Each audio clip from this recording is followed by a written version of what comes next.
La Comisión Interamericana de Derechos Humanos ha concedido una audiencia pública sobre la situación del Ministerio Público en el Perú.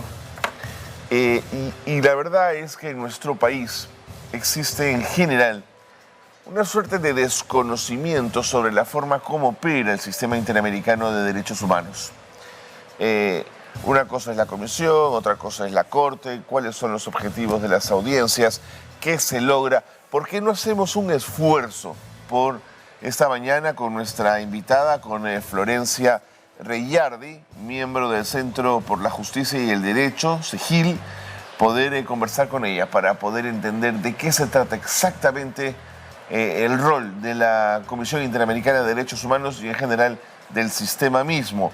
Florencia, ¿cómo te va? Qué gusto estar con nosotros. Bienvenida a Nativa Televisión.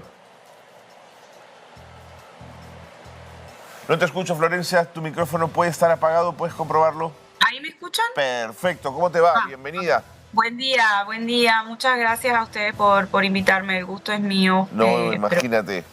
El viernes 1 de marzo del 2024, la Comisión Interamericana de Derechos Humanos, o sea, el viernes, celebrará una audiencia pública para abordar la situación del Ministerio Público en el Perú y su impacto, por supuesto, en materia de derechos humanos. Cuéntanos un poquito cómo se desarrollan estas audiencias, quiénes acuden a ellas, cómo funciona. Claro, bueno, como vos bien decías al principio, a veces se genera mucha confusión de qué tipo de audiencia es. Sabemos que el Perú ha acudido en diferentes oportunidades, tanto ante la Comisión Interamericana como ante la Corte Interamericana, y lo que es más conocido son esas audiencias de casos en específico, ¿no? O sea, como se ha dado recientemente una audiencia, por ejemplo, en caso de Barrios Altos y Cantuta, Sí. de la liberación de Fujimori. Esto se trata de una audiencia temática, ¿no? La Comisión Interamericana, al ser el órgano con mayores facultades de derechos humanos para monitorear la situación de derechos humanos en toda la región, tiene periodos de sesiones anualmente, 4 periodos de sesiones mínimo al año, en los cuales tiene la oportunidad de convocar a la sociedad civil, a víctimas e incluso a los propios estados o ella de oficio. ¿Hola? Te escucho, sí, Florencia, clarísimo. Se le ha congelado, parece, la comunicación a Florencia Reyardi, miembro del Centro por la Justicia y el Derecho, CEGIL. Vamos a intentar retomar la comunicación porque nos parece importante entender cuál es el rol de la Comisión Interamericana de Derechos Humanos y esta audiencia especial que está haciendo por la situación del Ministerio Público, que en el estado en el que está la cosa es atentatorio al sistema democrático peruano y a los derechos humanos. Creo que hemos vuelto con la comunicación. Florencia, por favor, se interrumpió. Sí. Continúa con tu explicación. Sí, perdón, disculpen. Como decía, en estos periodos de sesiones, que es donde la comisión tiene la posibilidad justamente de recabar información para hacer su monitoreo sobre la situación de derechos humanos, abre oportunidades para que sociedad civil, los propios estados incluso, o ella misma, convoque a este tipo de audiencias temáticas, ¿no? Así fue como en diciembre del año pasado, cuando vimos que la situación en el Ministerio Público estaba alcanzando niveles de mucha preocupación para el impacto de los derechos humanos de las víctimas y de la sociedad en su conjunto, por el desmantelamiento de diferentes fiscalías de lavado, de anticorrupción, de derechos humanos, como también la criminalización a algunos de operadores de justicia, algunos fiscales, decidimos solicitar esta audiencia temática. La Comisión Interamericana recibe muchísimas solicitudes de audiencias temáticas y ella define, de acuerdo a sus prioridades y a los temas que ve que son más relevantes para la región, qué audiencias otorga y qué audiencias no. Entonces así es como nos convocó este viernes a esta audiencia tan importante y que ahora sobre todo también ha cobrado muchísima relevancia. Sin duda, sin duda. Ahora, Florencia, ¿es de interés de la Comisión Interamericana escuchar testimonios? ¿Esta es una etapa donde esto ocurre o no?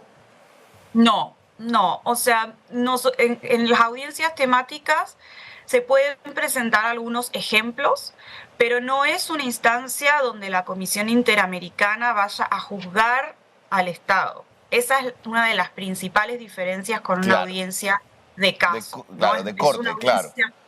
Exacto, puede ser una audiencia así de un caso ante la comisión o puede ser una audiencia ante la corte, exactamente. Claro.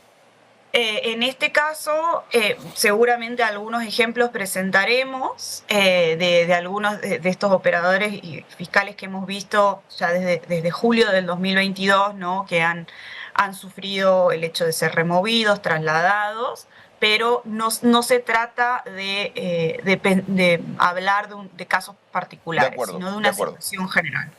Cualquier institución en el marco de estas audiencias puede presentar cierta información relevante, adelantar información relevante. ¿Institución estatal, querés decir? O institución no, de sociedad civil. No, solo las organizaciones que solicitamos la audiencia. Solo las que solicitan la audiencia. Sí. Que en este caso, sí. ¿Cuáles son, Florencia? En este caso somos el Centro por la Justicia y el Derecho Internacional, CEGIL, que es la organización a la que pertenezco, la Fundación para el Debido Proceso de PLF, la Oficina en Washington para Asuntos Latinoamericanos, WOLA, y el Instituto de Defensa Legal, el IDL. Correcto. Ahora, no digo nada nuevo si pongo sobre la mesa la idea que las fiscalías independientes son sin duda claves para sostener un Estado de Derecho en democracia, para garantizar que ninguna persona se encuentre por encima de la ley. Y en ese sentido, ¿qué tan significativo puede ser para que las cosas se enrumben en otro sentido, para que los estados cambien o apliquen de alguna manera las recomendaciones de la comisión, la intervención justamente de la misma comisión? Bueno, las audiencias temáticas son un esfuerzo, ¿no? entre muchos que se dan para lograr ese reencauce, ¿no? Podemos verlo, por ejemplo, con el caso de Guatemala, que nosotros siempre alertamos sobre esa situación, ¿no? De que vemos que Perú va en un camino muy similar a Guatemala, donde el Ministerio Público está totalmente cooptado por la actual fiscal general.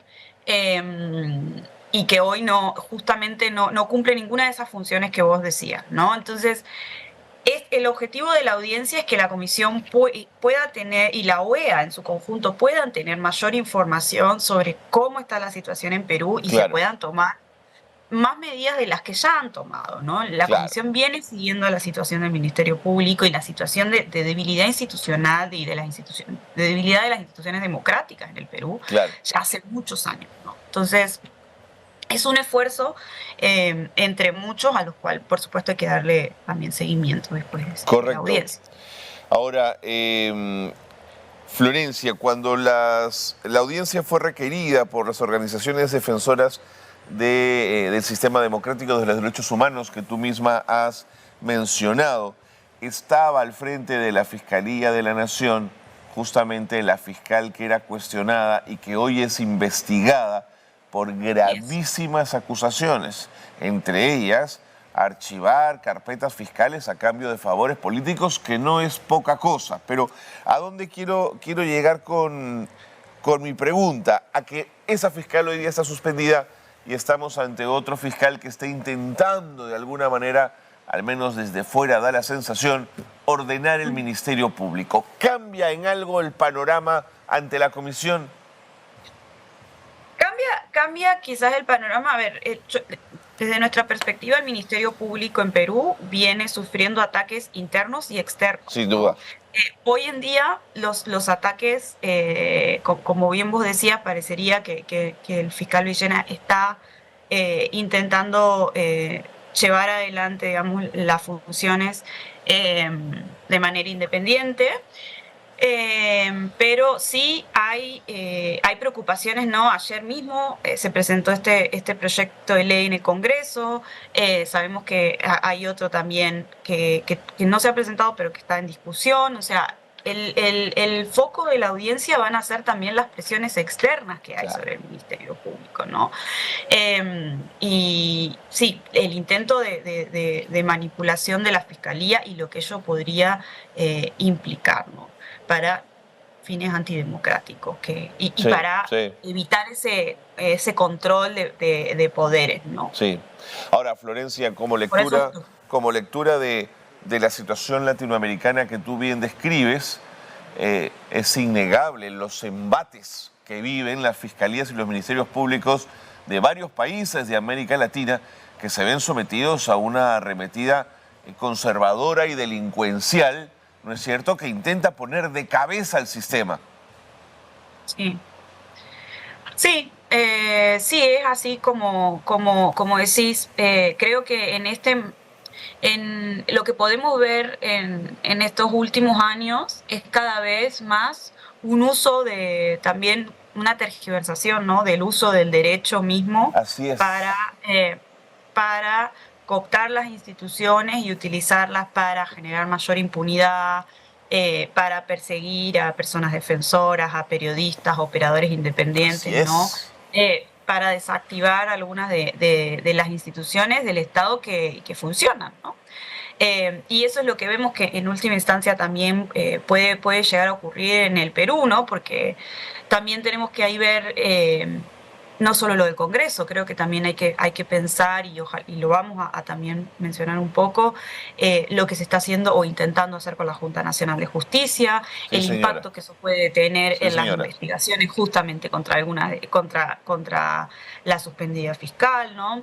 Hay muchas influencias, presiones externas sobre el Ministerio Público, que pueden hacer que aún hoy teniendo un buen fiscal al mando no sea suficiente, ¿no?, para mantener la independencia, la autonomía que tiene el Ministerio Público en el Perú. Florencia, una última pregunta que es una preocupación al mismo tiempo. Si el Estado peruano, en el caso Fujimori, acaba de desacatar una sentencia de la Corte Interamericana de Derechos Humanos respecto a la libertad de Alberto Fujimori, la libertad del ex dictador, y aquí en sede interna se han burlado de la sentencia de la Corte, el propio Tribunal Constitucional, además rompiendo su jurisprudencia y siempre el cumplimiento que el Perú había tenido en muchas materias respecto al sistema interamericano de derechos humanos, esta vez se han reído del sistema. Entonces, ¿a dónde quiero llegar? Que creo que también hay operadores y hay interesados, y creo que vienen desde sectores más conservadores del país, de intentar deslegitimar al propio sistema interamericano. Es verdad que en el tiempo ellos pasan y el sistema sigue sobreviviendo, sigue fuerte y sigue vivo, ¿no es cierto? Pero ¿qué reflexión te genera? La reflexión que me genera es que, como decía, el sistema sigue y el sistema funciona, ¿no? Entonces, lamentablemente creo que esos ataques van a seguir, y tenemos que estar, o sea, listos para que eso siga, y, como decía, entender el esfuerzo de esta audiencia como uno entre muchos, ¿no?, que tenemos que seguir haciendo. Lo que pasa en el Perú, como decía antes, no, esta amenaza de querer salir del sistema interamericano, los proyectos de ley, las declaraciones desde el ministro de Justicia, lo que vos decías, la decisión de la Corte del Tribunal Constitucional, no creo que se detengan. Pero bueno, el sistema funciona. Ese es el punto, ¿no? O Claro, sea, esa es la gran preocupación, ¿no?